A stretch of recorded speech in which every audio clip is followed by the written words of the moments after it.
Ay! Ang anaconda ka, ha? Ikaw talaga? Napakalandi mo!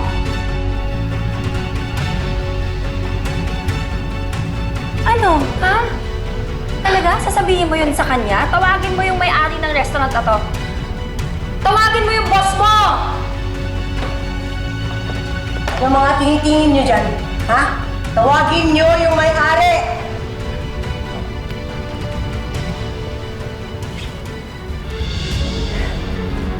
Ako, ma'am. Miss Gabriela, I own this restaurant.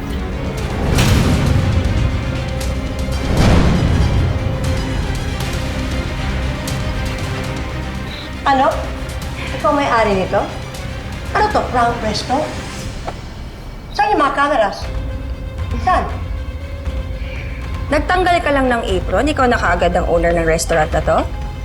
Give me proof! Sorry, I'm late. Dani? Ano nangyari dito? Dani? Dani?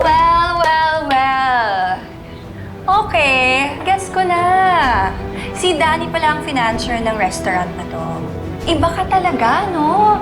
Grabe, Carla. Ang galing-galing mo talaga. Grabe yung kamandag mo. So, nilandi mo si Danny at ginawa mo. At ikaw naman, Danny. My goodness, you're too young to be a sugar daddy. Hey, shut your mouth. Hey, Hindi mo kilala si Carla. Hindi mo alam ang background niya. Hindi hamak naman mas mabuting tao at mas magaling sa'yo si Carla. Mas magaling? Saan parte? Sa paglalandi? At anong background sinasabi mo? Eh, dati lang naman namin siyang muchacha. And can I just remind you, I am the future owner of the Smith Corporation. I am your future boss. So you better watch your mouth. At ikaw naman, Carla. Ano?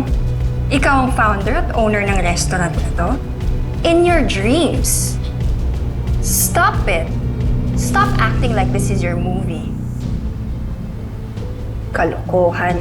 Edgar, alam mo, bayaran mo na nga tong katsipan na pagkain na to. Kunin mo na si Bianca. Umalis na tayo dito. Bianca! Baka walang kwenta ng mga tao, nakakawalang gana. Watch your mouth.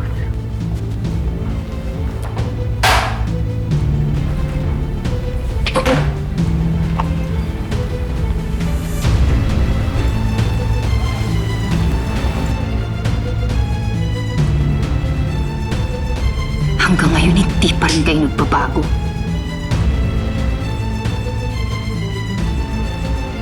Umanda kayo, Edgar at Gabriela. Nag-uumpisa pa lang ako.